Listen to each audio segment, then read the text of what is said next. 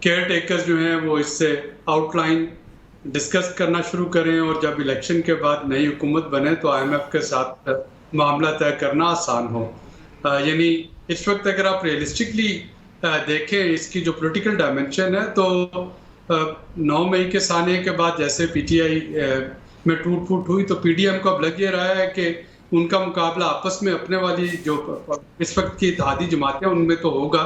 P T I کو بہت tough time نہیں دے پائے گی الیکشن میں, اور اگر ٹف ٹائم نہیں دے پائے گی تو اس کا دوسرا لاجیکل سیکوینس یہ نکلتا ہے کہ پھر موجودہ حکمران جماعتوں میں سے ہی کوئی جماعت جو ہے وہ اگلا I M F programme negotiate کر رہی ہوگی, اس کے بغیر تو گزارا نہیں. تو میرا خیال میں جو اس وقت بجٹ میں جو کنسلٹیشن کی گئی, جو پرائم منسٹر بھی ایشورنس دلا رہے ہیں کہ آئی ایم ایف کے ساتھ بات چیت جاری رہے گی, تو وہ زیادہ تر اس چیز پہ ان کی توجہ مرکوز ہے کہ بات چیت کے دروازے جو ہیں وہ بند نہ ہو, کیونکہ جب یہ بجٹ پہ آئی ایم ایف کا کل چونکہ پہلا ورکنگ ڈے ہوگا بجٹ کے بعد, جب ان کا ریئیکشن یا رسپانس آئے گا تو وہ اسی طرح کا ہوگا جو ان کا رسپانس مفتاح اسماعیل صاحب کے لاسٹ بجٹ پہ تھا. ریونیو کہاں سے آ رہا ہے, ایکسپینڈیچرز اتنے زیادہ کیوں ہیں, اور یہ انفنڈڈ کیوں ہیں, اور بہت سی اس میں ایسی ایزمپشن ہے جن کی کہ بالکل سرے سے کوئی تک نہیں بن رہی. تو یہ جو بجٹ کے جو نمبرز ہیں, یہ تو ہو سکتا ہے کہ آئی ایم ایف کے کہنے پہ بجٹ نیشنل اسمبلی میں پاس ہونے سے پہلے ایک دفعہ پھر سے اس کے نمبر ریوائز ہوں, جیسے کہ رواں مالی سال کے نمبر ریوائز ہوئے تھے, لیکن یہ فائنل کر لینا 9th ریویو کو ٹرانچ لے لینا, یہ کافی حد تک کا مشکل لگ رہا ہے مجھے. تو آپ کے حساب سے یہ جو بجٹ پیش کیا گیا ہے اس کے نمبرز ریویو ہو سکتے ہیں اگلے 20 دنوں کے اندر؟ اس کے دیکھیے, اگر ہمیں آئی ایم ایف کو آن بورڈ رکھنا ہے, ناٹ فار دس پروگرام بلکہ اگلے پروگرام کے لیے, اور انہی لوگوں نے جو ہے دوبارہ سے ان کے ساتھ نیگوشیٹ کرنا ہے, تو پھر آپ پوائنٹ آف نو ریٹرن پہ تو نہیں پہنچ سکتے. اور ہمیں معلوم ہے کہ اس کی کچھ ایزمپشن مثلاً جو 650 ارب روپے کی جو ہے پروونشل سرپلس کا جو ایزمپشن وہ آؤٹ ہو جائے گی, اسپیشلی جب صوبے اپنا بجٹ اناؤنس کریں گے اور اس میں کو 35% تنخواہیں بڑھا دیں گے, سرکاری ملازمین 18-20% جب اس میں پینشن بڑھا دیں گے, تو ظاہر ہے کہ وہ سارے کے سارے نمبر جو ہیں وہ آؤٹ ہو جائیں گے. اور جو ہی یہ نمبر آؤٹ ہوں گے تو آئی ایم ایف اعتراض کرے گی. یا جیسے ابھی آپ پرائیویٹائزیشن کی بات کر رہے تھے, تو ٹوٹل اس بجٹ میں 15 ارب رکھے ہیں پرائیویٹائزیشن پروسیڈ کے. یعنی پچھلے بجٹس میں تو یہ ہوتا تھا کہ چلے پرائیویٹائزیشن سب کو پتا تھا نہیں ہونی, نمبر پورے کرنے کے لیے اس میں کوئی 200-300 ارب رکھ دیتے تھے, تو اس دفعہ تو حد ہی ہوگی کہ 15 ارب رکھے ہیں ٹوٹل. تو اس کا مطلب ہے اس دفعہ انہوں نے آسرا بھی نہیں دیا, پہلے تو آسرا دے دیتے تھے, اس دفعہ آسرا بھی نہیں ہے ان کا. وہ کہتے ہیں نا کہ ساڈے والوں نہ ہی سمجھو, تو انہوں نے نہ ہی کرا دی ہے. ٹھیک, بالکل ٹھیک, بالکل ٹھیک. ڈاکٹر فاروق سلیم صاحب, سر ایک تو جو عابد قیوم سلیری صاحب فرما رہے ہیں کہ جی نمبرز چینج ہوں گے, ری وزٹ ہوں گے, اس کے ساتھ ساتھ سب سے بڑا ایشو جو میرے لیے ہے as a student of economy کہ جو فائنانس منسٹر صاحب ہیں ان کی انڈرسٹینڈنگ اور آئی ایم ایف کی انڈرسٹینڈنگ فرق ہے. سر کرنٹ اکاؤنٹ ڈیفیسٹ 6 بلین کا ایک ایشو چل رہا ہے. مفتاح اسماعیل صاحب جو کہتے تھے وہ تو ہم نے دیکھا, اسحاق ڈار صاحب کہتے ہیں کہ جی جو ہم نمبر بتا رہے ہیں اور جو آئی ایم ایف نمبر بتا رہا ہے وہ فرق ہے. تو سر پھر at the end of the day کس کی بات صحیح ہوگی یا کس کی بات مانی جائے گی, کیونکہ آئی ایم ایف تو لازم و ملزوم ہے پاکستان کے لیے. دیکھیے منصور صاحب, کوئی 70-75 سال سے آئی ایم ایف کام کر رہا ہے, اور 25-30 سال سے تو میں بھی اس کو بڑے غور سے دیکھ رہا ہوں. پروگرام ان کے پاس ایک ہی ہے, پاکستان کے لیے ہو, باقی دنیا میں جتنے ممبران ہیں, پروگرام ایک ہی ہے. ہم ایسے ہی کہتے ہیں کہ جی ہمارے پہ شرطیں سخت لگ گئی ہیں. پروگرام ان کا یہ ہوتا ہے کہ بھائی آپ ایکسچینج ریٹ اپنے سیدھا کریں, ان کے پروگرام میں ہوتا ہے کہ خسارے دور کریں, اور ان کے پروگرام میں ہوتا ہے کہ جی فائنینسنگ گیپ اپنا دور کریں. اب جو خط آیا ہے ابھی بھی پاکستان کو وہ کیا کہہ رہے ہیں, پاکستان کو یہ کہہ رہے ہیں کہ یہ اپنا ایکسچینج ریٹ جو ہے وہ 1 ہونا چاہیے, آپ کے یہاں پہ 4 یا 5 چل رہے ہیں. وہ کہہ رہے ہیں کہ فائنینسنگ گیپ جس کا ذکر آپ نے کیا کہ وہ کتنا ہے اور اس کو آپ نے کس طرح پورا کرنا ہے. اور تیسرا یہ کہہ رہے ہیں کہ جو بجٹ بنا رہے ہیں وہ اس کے مطابق ہو جو پیرامیٹرز ہیں آئی ایم ایف کے. ٹھیک ہے, پروگرام ایک ہی ہے. دیکھیے ہم ابھی پچھلے چند مہینوں میں جارڈن نے آئی ایم ایف سے ساتھ اسٹاف لیول ایگریمنٹ سائن کیا ہے, سینیگال نے کیا ہے, برونڈی نے کیا ہے, کینیا نے کیا ہے. شرائط وہی ہیں جو ہمارے پاس.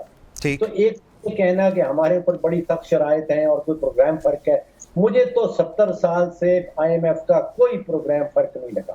دنیا میں جتنے ملکوں کو بھی وہ دیتا ہے وہ یہی 3 یا 4 چیزیں کہتا ہے.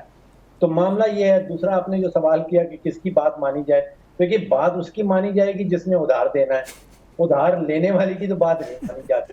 ٹھیک، لیکن ڈاکٹر صاحب مجھے ایک چیز بتائیے گا، ڈاکٹر فاروق صاحب ایکسچینج ریٹ کی بات کی.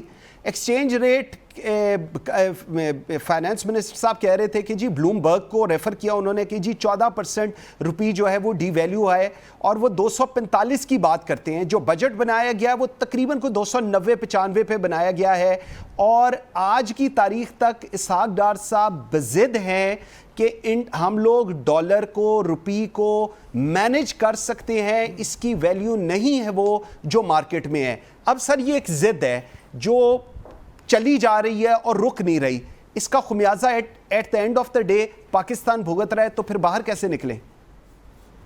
دیکھیے 8 ارب انسانیت بستی ہے، اس میں سے کسی کو بھی یہ پتہ نہیں ہے کہ روپے اور ڈالر کی کیا ویلیو پیریٹی ہونی چاہیے. صرف ایک اینٹی ہے جس کو یہ پتا ہوتا ہے، اور اس اینٹی کو ہم کہتے ہیں مارکیٹ. یہ اسحاق ڈار صاحب کو نہیں پتا، یہ دنیا میں کسی انسان کو نہیں پتا کہ روپے اور ڈالر کی کیا پیریٹی ہونی چاہیے. یہ مارکیٹ ہے. اچھا ہمارے یہاں آپ دیکھیے ایک انٹر بینک ریٹ چل رہا ہے، ایک حوالے کا ڈاکیومنٹڈ ریٹ چل رہا ہے، ایک بلیک مارکیٹ کا انڈاکیومنٹڈ ریٹ چل رہا ہے، ایک پشاوری ریٹ چل رہا ہے، ایک دبئی پہنچ ریٹ چل رہا ہے، ایک اب کابلی ریٹ چل رہا ہے. مجھے بتائیے دنیا میں کتنے ممالک ہیں جہاں پہ ملٹیپل ریٹ چلتے ہیں؟ چند ہینڈ فل.